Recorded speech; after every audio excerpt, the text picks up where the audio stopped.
Hello and good morning, students. How are you? So, after summer vacation, again, we are going to start our online class.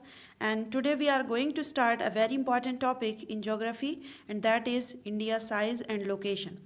India का size and location जानने से पहले हमको ये जानना बहुत ही important है, बहुत ही ज़रूरी है कि हमारा इंडिया किस कॉन्टिनेंट में आता है। तो कॉन्टिनेंट के लिए हम सभी को मालूम है कि पूरे वर्ल्ड में 7 कॉन्टिनेंट्स हैं, जैसा कि आप इस पिक्चर में देख पा रहे हैं। अपनी ज्योग्राफी की नोटबुक में चैप्टर नंबर 1 ओपन कर लेंगे वीडियो देखने से पहले, और इसमें आप देख पा रहे हैं कि there are 7 continent in the whole world. First is North America, second South America, third Africa, Europe, Asia, Australia and Antarctica. Okay, but हमारा कंट्री इंडिया जो है वो एशियन कॉन्टिनेंट में आता है, जो कि वर्ल्ड में सबसे बड़ा कॉन्टिनेंट है। ठीक है, लार्जेस्ट कॉन्टिनेंट है एशिया, और इस कॉन्टिनेंट में हमारा कंट्री इंडिया आता है, जो यहाँ पर येलो कलर से इंडिकेट है। और ये जो ग्लोब की पिक्चर दे रखी है, इसमें बहुत सारी इमेजिनरी लाइंस हैं, जो हमारी लैटिट्यूडनल लाइंस भी हैं और लॉन्गिट्यूडनल लाइंस भी हैं। हम अक्सर कंफ्यूज रहते हैं स्टूडेंट के लैटिट्यूड कौन सी लाइंस होती हैं और लॉन्गिट्यूड कौन सी लाइंस होती हैं। तो स्टूडेंट्स, जो ऐसे समझ लीजिए, जो लेटी हुई है वो लैटिट्यूड, जो लेटी हुई है इस तरीके से वो लैटिट्यूड, और जो खड़ी हुई है वो लॉन्गिट्यूड। ठीक है, तो इस तरीके से हमें किसी भी कंट्री का अगर ऐसे करके देखें हम, तो हमें लॉन्गिट्यूडनल और लैटिट्यूडनल एक्सटेंड मालूम होता है, जिससे कि हमें किसी भी कंट्री की एग्जैक्ट पोजीशन के बारे में पता चलता है। इसको और अच्छे से समझने के लिए हम एक दूसरी पिक्चर देखेंगे, जो मैंने आपकी आसानी के लिए ड्रॉ की है, जिसमें मैंने एक छोटी सी पिक्चर बनाई है ग्लोब की, और इस ग्लोब में जो इमेजिनरी लाइंस हैं वो मैंने ड्रॉ की हैं। अब ये हमारा जिस तरह से ग्लोब है, और इस ग्लोब में जो इमेजिनरी लाइंस हैं, जिनको हम लॉन्गिट्यूड और लैटिट्यूड दोनों ही बोलते हैं, वो मैंने ड्रॉ की हैं। जिसमें एक लाइन बिल्कुल मैंने सेंटर में ड्रॉ की है, जिसको हम इक्वेटर बोलते हैं। क्या बोलते हैं स्टूडेंट्स? इक्वेटर बोलते हैं। ये सेंटर वाली लाइन जो है वो इक्वेटर बोलते हैं, और ये हमारे पूरे वर्ल्ड को 2 इक्वल हाफ्स में डिवाइड कर देती है, और इक्वेटर पर 0 डिग्री रहता है। इक्वेटर पर जो एंगल है वो 0 डिग्री रहता है। इसी तरह से इक्वेटर से हम 23.5 डिग्री अगर ऊपर की तरफ जाएंगे, तो एक लाइन इमेजिनरी है जिसको हम ट्रॉपिक ऑफ कैंसर कहते हैं। ये कितने डिग्री रहती है? 23.5 डिग्री का एंगल इसका बनता है। ऐसे इक्वेटर से हम नीचे की साइड 23.5 डिग्री जाएंगे, तो एक लाइन रहती है जिसका नाम है ट्रॉपिक ऑफ कैप्रिकॉर्न। तो आप इतना याद रखेंगे कि हमारे अर्थ को जो एक इमेजिनरी लाइन 2 इक्वल हाफ्स में डिवाइड करती है, उसको हम इक्वेटर बोलते हैं, और ये 0 डिग्री रहता है। और इसके ऊपर 23.5 डिग्री जब हम जाते हैं, तो एक लाइन है जिसको हम ट्रॉपिक ऑफ कैंसर कहते हैं। और इक्वेटर के जैसे ही नीचे 23.5 डिग्री जाएंगे हम, तो ट्रॉपिक ऑफ कैप्रिकॉर्न एक इमेजिनरी लाइन है। ठीक है, तो ये तो 3 लाइंस जो इंपॉर्टेंट हैं, इनकी बात हो गई। सिर्फ एक अफ्रीकन कॉन्टिनेंट ही ऐसा कॉन्टिनेंट है जिसमें से ये तीनों इमेजिनरी लाइंस होकर के निकलती हैं। हमारा कंट्री इंडिया की अगर हम बात करें, तो हमारा कंट्री इंडिया इस इक्वेटर को भी टच नहीं करता है, यानी इस इक्वेटर से भी हमारा कंट्री इंडिया जो है वो ऊपर की साइड है। सो हमारी कंट्री इंडिया से ना तो इस ट्रॉपिक ऑफ कैप्रिकॉर्न का कुछ लेना देना है, और ना ही इक्वेटर का। इक्वेटर से भी हमारा कंट्री इंडिया जो है वो 8 डिग्री 4 मिनट ऊपर की तरफ है। कितना? 8 डिग्री 4 मिनट ऊपर की तरफ है। और ट्रॉपिक ऑफ कैंसर जो 23.5 डिग्री है, वो हमारी कंट्री इंडिया को बीचों बीच से काटती है, यानी 2 इक्वल हाफ्स में हमारी कंट्री को जो लाइन डिवाइड करती है, उसको हम बोलते हैं ट्रॉपिक ऑफ कैंसर। और वर्ल्ड को जो 2 इक्वल हाफ्स में डिवाइड करती है, उसको हम कहते हैं इक्वेटर। जो हमारी कंट्री को डिवाइड करती है 2 इक्वल हाफ्स में, वो 23.5 डिग्री रहती है, और जो वर्ल्ड को काटती है वो 0 डिग्री रहती है। ओके, तो इस तरीके से हमको ये पता चला कि हमारा कंट्री इंडिया इक्वेटर से 8 डिग्री 4 मिनट ऊपर की साइड है। अब हम आगे बढ़ते हैं। इसमें इसी तरह से और भी लाइंस होती हैं, बहुत सारी लाइंस होती हैं पूरे ग्लोब पर, और ये सारी की सारी लाइंस जो इस तरीके से हैं, इन सब को हम क्या बोलते हैं? इनको बोलते हैं हम लैटिट्यूड। क्या बोलते हैं? लैटिट्यूड। जो लेटी हुई लाइन है वो लैटिट्यूड। और इस तरीके से भी कुछ लाइंस बनी होती हैं पूरे ग्लोब पर, जिनको हम क्या बोलते हैं, लॉन्गिट्यूड। क्या बोलते हैं स्टूडेंट, लॉन्गिट्यूड, जिससे हमें किसी भी कंट्री का एग्जैक्ट पोजीशन के बारे में पता चलता है।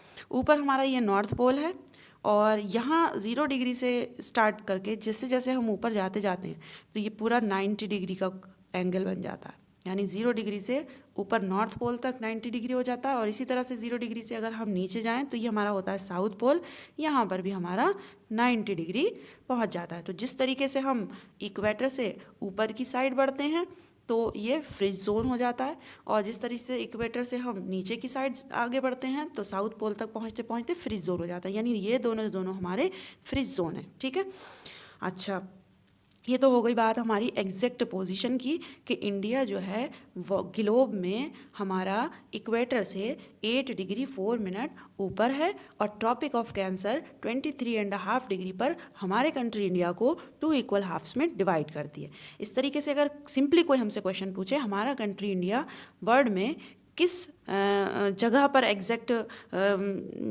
है, पूरा का पूरा एंटायरली किस जगह पर है, तो हम कहेंगे सिंपली कि हमारा कंट्री इंडिया नॉर्दर्न हेमिस्फीयर पर है। आप देखते हैं ना, ऊपर का पोर्शन नॉर्थ है, नीचे का पोर्शन साउथ है, तो ये हमारा इधर ईस्ट हो गया और इधर वेस्ट हो गया। तो अगर हम 2 इक्वल हाफ्स में वर्ल्ड को डिवाइड कर लिया तो ये हाफ से भी ऊपर है, 8 डिग्री 1 मिनट। ठीक है, तो इक्वेटर से जब ऊपर है तो इसका मतलब ये पूरा का पूरा हमारा किस डायरेक्शन में हुआ, नॉर्दर्न हेमिस्फीयर में हुआ। ठीक है, अच्छा, अब इसके लॉन्गिट्यूडनल एक्सटेंट और लैटिट्यूडनल एक्सटेंट की हम बात करें। स्टूडेंट्स, ये जो हमारी लैटिट्यूडनल लाइंस हैं इनके बीच में जो डिस्टेंस रहता है वो 111 किलोमीटर रहता है।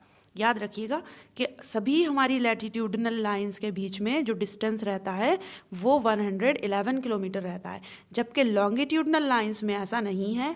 लॉन्गिट्यूडनल लाइन में जो डिस्टेंस रहता है वो पोल्स पे सबसे कम यानी मिनिमम रहता है, और जो हमारा इक्वेटर है उस पर यहाँ पर सबसे ज़्यादा मतलब सेंटर में सबसे ज़्यादा रहता है, यानी मैक्सिमम रहता है। तो याद रखिएगा कि लैटिट्यूड में जो डिस्टेंस है, लैटिट्यूडनल लाइंस में जो डिस्टेंस है वो केवल 111 किलोमीटर रहता है, जबकि लॉन्गिट्यूडनल लाइंस में जो डिस्टेंस है वो पोल्स पर मिनिमम, और जो हमारा सेंटर वाले पोर्शन पे जब हम पहुंचते हैं यहाँ पर जो है, या इक्वेटर और ट्रॉपिक ऑफ कैंसर और ट्रॉपिक ऑफ कैप्रिकॉर्न की अगर हम बात करें, इतने पोर्शन पर मैक्सिमम रहता है। ओके, तो ये अच्छे से याद रखिएगा जितने भी मैंने पॉइंट्स आपको इसमें क्लियर किए हैं। स्टूडेंट्स, इतनी बात तो हमें पता चल गई कि हमारा ये जो कंट्री है वो अगर हम ग्लोब पर देखें तो पूरा का पूरा एंटायरली कहाँ पर लाएंगे, नॉर्दर्न हेमिस्फीयर में। बट इसके लैटिट्यूडनल और लॉन्गिट्यूडनल एक्सटेंट की अगर हम बात करें तो जो मेन लैंड का हमारा लैटिट्यूडनल एक्सटेंट है वो हमारा, मैंने आपको अभी ग्लोब पर भी बताया था, 8 डिग्री 4 मिनट इक्वेटर से ऊपर है, और नॉर्थ में है 8 डिग्री 4 मिनट नॉर्थ से लेकर के 37 डिग्री 6 मिनट नॉर्थ तक है। ठीक है, और अगर हम इसके लॉन्गिट्यूडनल एक्सटेंट की बात करें, मतलब ये लॉन्गिट्यूड वाली लाइन जा रही है जो 68 डिग्री ईस्ट है, और ये एक लाइन जा रही है हमारी जो हमारे अरुणाचल प्रदेश को काटती हुई नीचे चली जाती है, ये 96 डिग्री ईस्ट है। तो अगर हम लॉन्गिट्यूडनल एक्सटेंट की बात करें तो गुजरात में हमारा 68 डिग्री 7 मिनट ईस्ट, और हमारा अरुणाचल प्रदेश तक पहुंचते पहुंचते 97 डिग्री 25 मिनट ईस्ट रहता है। तो हमारे लॉन्गिट्यूडनल और लैटिट्यूडनल दोनों ही एक्सटेंड, लैटिट्यूडनल एक्सटेंड ये हुआ हमारा क्योंकि हमारी ये लाइन जा रही है, ये लाइन जहाँ पर 36 डिग्री नॉर्थ है, लेकिन ये क्योंकि इस लाइन से ऊपर है हमारा जम्मू कश्मीर, तो 37 डिग्री 6 मिनट नॉर्थ मानते हैं हम इसे। और ये लाइन जा रही है हमारी 8 डिग्री नॉर्थ, लेकिन ये 8 डिग्री नॉर्थ से भी थोड़ा सा ऊपर है, तो इसलिए 8 डिग्री 4 मिनट नॉर्थ में हमारा क्या है, इसका लैटिट्यूडनल एक्सटेंड। और 68 डिग्री 7 मिनट ईस्ट से 97 डिग्री 25 मिनट ईस्ट तक इसका कौन सा एक्सटेंड है, लॉन्गिट्यूडनल एक्सटेंड है। ओके, तो अब ये कंफ्यूज मत होइएगा, जो एक्सटेंड की बात हो रही है यहाँ पर लाइंस की बात नहीं हो रही है। लाइन हमारी ये जा रही है, ये हम लैटिट्यूड बोलते हैं और ऐसी वालियों को लॉन्गिट्यूड बोलते हैं। बट एक्सटेंड की अगर बात करें तो ये हमारे इन लाइंस के अकॉर्डिंग ये वाला जो एक्सटेंड है वो लॉन्गिट्यूडनल हमारा एक्सटेंड है, और जो हमारा ये वाला है 8 डिग्री 4 मिनट से 37 डिग्री 6 मिनट नॉर्थ तक, ये हमारा लैटिट्यूडनल एक्सटेंड है। ठीक, अब बात आती है हमारे मेन लैंड की, यानी मेन लैंड इंडिया का जो इतना पूरा ये ज़मीन है, ये पूरा लैंड है, ये कितना है। और अगर हम पूरे वर्ल्ड में इसके परसेंटेज की बात करें तो टोटल लैंड एरिया का कितना है। तो स्टूडेंट हमारा कंट्री का जो मेन लैंड एरिया है वो आप शायद ये देख पा रहे होंगे, अंडरलाइन किया मैंने इसके नीचे, 3.28 million square kilometre. 3.28 million square kilometre, ये क्या है, हमारा टोटल लैंड एरिया है। हमारा ये पूरा जम्मू कश्मीर से लेते हैं, ये गुजरात, नीचे सदर्न पार्ट, और फिर हमारा ये पूरा ये अरुणाचल प्रदेश ईस्ट, ये पूरा ये हमारा कितना एरिया है, 3.28 मिलियन स्क्वायर किलोमीटर। लेकिन अब बात आती है कि पूरे वर्ल्ड में हमारी कंट्री का जो एरिया है वो कितना है, कितने परसेंट है, तो उसका है हमारा 2.4%। पूरे वर्ल्ड के लैंड एरिया की अगर हम बात करें तो हमारी कंट्री इंडिया का जो लैंड एरिया है वो 2.4% है। अब 2.4% है तो ये हमारा कंट्री इतने एरिया के साथ 7th नंबर पर आता है। कौन से नंबर पर आता है, 7th नंबर पर आता है। अब हमारा कंट्री 7 नंबर पर आता है तो हमसे बड़े या हमसे पहले 6 कंट्रीज़ होंगे। तो वो 6 कंट्रीज़ कौन से हैं और उनका लैंड एरिया कितना है। तो सबसे पहले स्टूडेंट रशिया आता है, सबसे पहले जो है वो रशिया आता है, और सेकंड नंबर पर हमारा कनाडा आता है, थर्ड नंबर पर हमारा यूएसए आता है, फोर्थ चाइना, और फिफ्थ ब्राज़ील, और sixth Australia, and then India. यहाँ पर मैं आपको इन सभी कंट्रीज़ के नेम मेंशन करके इनका एरिया भी मेंशन कर देती हूँ। फर्स्ट रशिया, और रशिया का जो एरिया है 17.09 मिलियन स्क्वायर किलोमीटर। सेकंड हमारा कनाडा,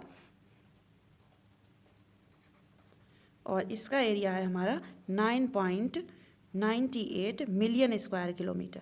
एंड देन यूएसए, और यूएसए का जो एरिया है हमारा 9.83 million square kilometre. Then China, और चाइना का जो एरिया है हमारा वो है 9.60 मिलियन स्क्वायर किलोमीटर। देन हमारा ब्राज़ील, और ब्राज़ील का एरिया है 8.51 million square kilometre. Then Australia, Australia also a continent, okay, और कॉन्टिनेंट देन कंट्री।